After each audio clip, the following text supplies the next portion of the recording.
निराशाओं में आशा की कभी लो हो न मंद रखना, बुझे दीपक भी हो रोशन, हौसले बस बुलंद रखना। बुझे दीपक भी हो रोशन, हौसले बस बुलंद रखना। मिले राहों में बाधा और करे दुनिया परेशान, मिले राहों में बाधा और करे दुनिया परेशान, तो मंजिल तक पहुंचने की तू कोशिश दोगुनी करना। तो मंजिल तक पहुंचने की तू कोशिश दोगुनी करना।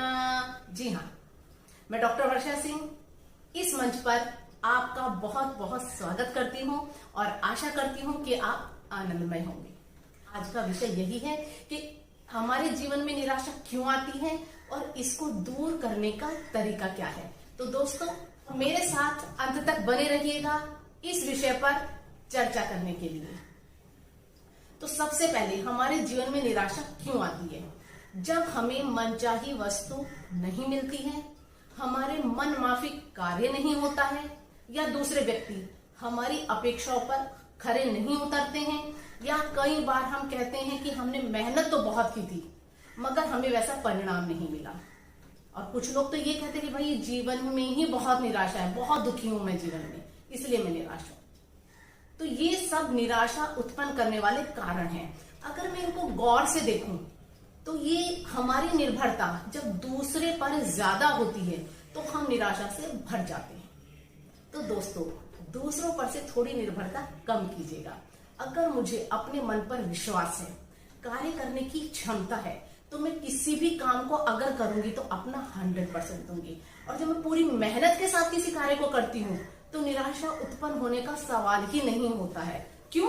क्योंकि मुझे पता है कि मैंने कितनी मेहनत की है, तो मुझे उतना ही मिलेगा, तो निराशा उत्पन्न ही नहीं होगी। और कुछ लोग अपनी गलतियों का दोष भी दूसरों के सिर पर मढ़ते हैं और निराश होकर सिर्फ दुख का और निराशाओं का उत्सव मनाते रहते हैं।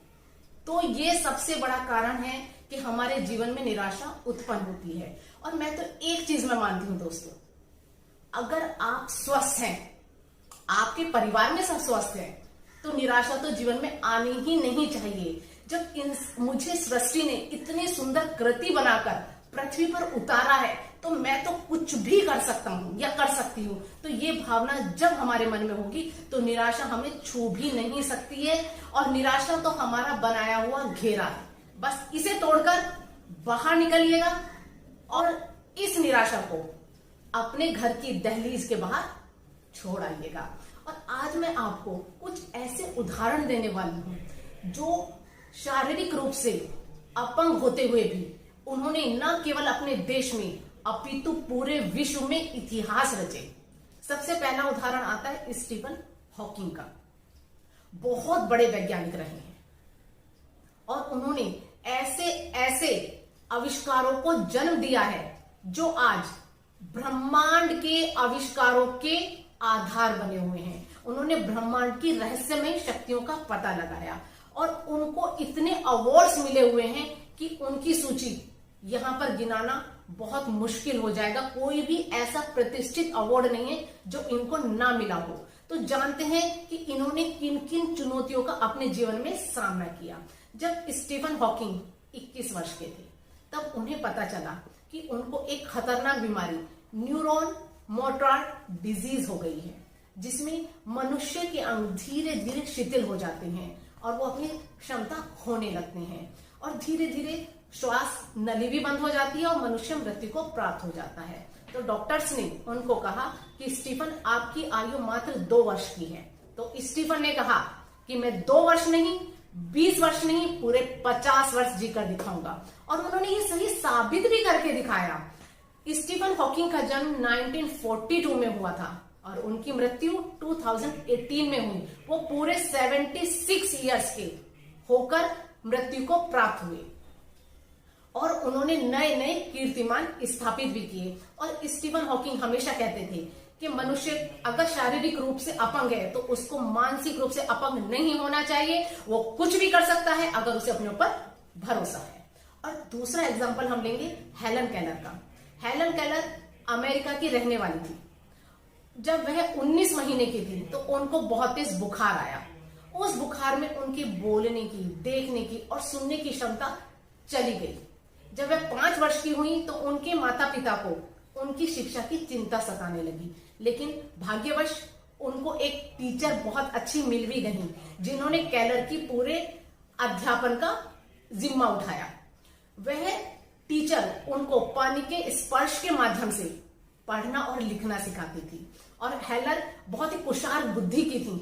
12 वर्ष की आयु तक आते आते वो कुछ कुछ बोलने भी लगी थी और उनको ये पता लग गया था कि उनकी साहित्य में रुचि है। उन्होंने इतनी कृतियां आगे चलकर रची। उन्होंने ब्रेल लिपि भी सीखी, जो कि जो देख नहीं सकते हैं उस भाषा के माध्यम से अपना अध्यापन का कार्य करते हैं। और उन्होंने विश्व की तमाम भाषाएं सीखी, जिसमें फ्रेंच, लैटिन, स्पेनिश और ग्रीक आती हैं। और उन्होंने एक पुस्तक लिखी, the story of my life. उस पुस्तक से उन्हें इतनी आय हुई कि उन्होंने अपना एक घर खरीद लिया। और अब आता है एग्जाम्पल सुधा चंद्रन का। हमारे भारतवर्ष की है, तमिलनाडु की रहने वाली हैं। सुधा चंद्रन का भरतनाट्यम के प्रति बहुत ही अटूट प्रेम था। उन्होंने भरतनाट्यम सीखा और उसमें दक्षता हासिल की और वो स्टेज परफॉर्मर बन गई। लेकिन जब सुधा चंद्रन 16 वर्ष की थी तो एक कार दुर्घटना में उन्हें अपना पैर गंवाना पड़ा और डॉक्टर ने कहा कि इनके पैर में गैंग्रीन हो गया है, जिससे इनका पैर काटना पड़ेगा, और उनके पैर को काटना पड़ा। उस समय सुधा के जीवन में बहुत निराशा आई। लेकिन तभी एक दिन वो हॉस्पिटल में लेटी हुई थी। उनकी निगाह इंडिया टुडे पत्रिका पर पड़ी, जिसमें लिखा था चमत्कारिक पैर। उन्होंने उस आर्टिकल को पढ़ा और जयपुर की डॉक्टर शेट्टी को फोन किया कि वो उनसे मिलना चाहती हैं। वो उनसे मिली और पूरी जब उनकी बातें हो गई, अंत में उन्होंने एक चीज बोली, क्या मैं डांस कर सकती हूँ? तो डॉक्टर ने कहा बिल्कुल कर सकती हो, अगर आपको अपनी इच्छा शक्ति पर भरोसा है। तो सुधा चंद्रन ने 2 साल के अथक प्रयास के बाद और बहुत कड़ी मेहनत के बाद, संघर्षों से गुजरने के बाद पुनः स्टेज पर आई और डांस किया और दुनिया को चकित कर दिया कि एक कृत्रिम पैर के द्वारा भी आदमी अपनी इच्छाओं को पूरा कर सकता है। और तमिलनाडु के प्रोड्यूसर ने उनको लेकर एक फिल्म भी बनाई, मयूरी। फिर हिंदी में भी फिल्म बनी, नाचे मयूरी, जो कि एक डांस बेस्ड मूवी थी। उसके लिए उन्हें राष्ट्रीय पुरस्कार भी मिला। तो दोस्तों, इन तीनों को, स्टीफन हॉकिंग, हेलन केलर और सुधा चंद्रन, इन तीनों को एनसीईआरटी बुक्स में भी पढ़ाया जाता है। इन तीनों ने अपनी कमजोरियों को हथियार बनाकर अपने लिए सफल मुकाम हासिल किया, अपने लिए सफल मुकाम बनाया। तो जब मनुष्य ने हमें स्वस्थ शरीर दिया है तो हम क्यों नहीं कर सकते हैं? ये निराशा का चश्मा उतार फेंकिएगा। निराशा कहाँ है? सिर्फ हमारी बनाई हुई है, क्योंकि दुनिया तो बहुत सुंदर है। मेरे लिए तो लाइफ इज ब्यूटीफुल, बहुत सुंदर है। कहाँ है निराशा? पेड़ में, पौधों में, आसमान में, चांद सितारों, पानी में, कहाँ निराशा है? ये तो सब आशा का संचार करते हैं, जीवन में आशा भर देते हैं। तो जब ये इतनी आशावान चीजें हमारी तरफ है तो हम क्यों निराश होते हैं? और जब ईश्वर ने हमें सुख दिए हैं तो थोड़े बहुत दुख तो उसके साथ चलेंगे। बस हमारे अंदर हौसला होना चाहिए इनसे लड़ने का।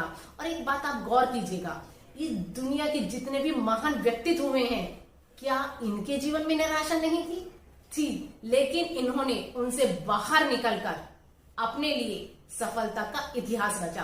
तो वो इतिहास आप भी रच सकते हैं। बस आपको लड़ना आना चाहिए इन निराशाओं से, इन दुखों से, इन रुकावटों से, इन उलझनों से। जब आप में ये शक्ति आ जाएगी तो आप देखना, ये निराशा आपको छू भी नहीं सकती है।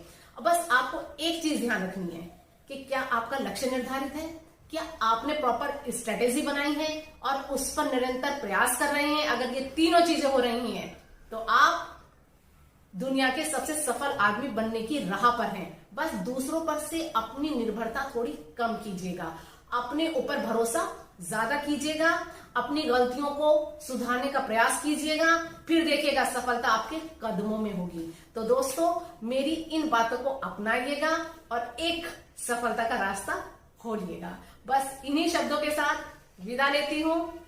जिन्होंने अब तक मेरे चैनल को सब्सक्राइब नहीं किया है तो प्लीज कर दीजिएगा। वीडियो पसंद आता है तो लाइक भी कीजिएगा, शेयर भी कीजिएगा और कमेंट बॉक्स में कमेंट भी कीजिएगा। चलेगा दोस्तों, मिलते हैं फिर अगले वीडियो तक। धन्यवाद।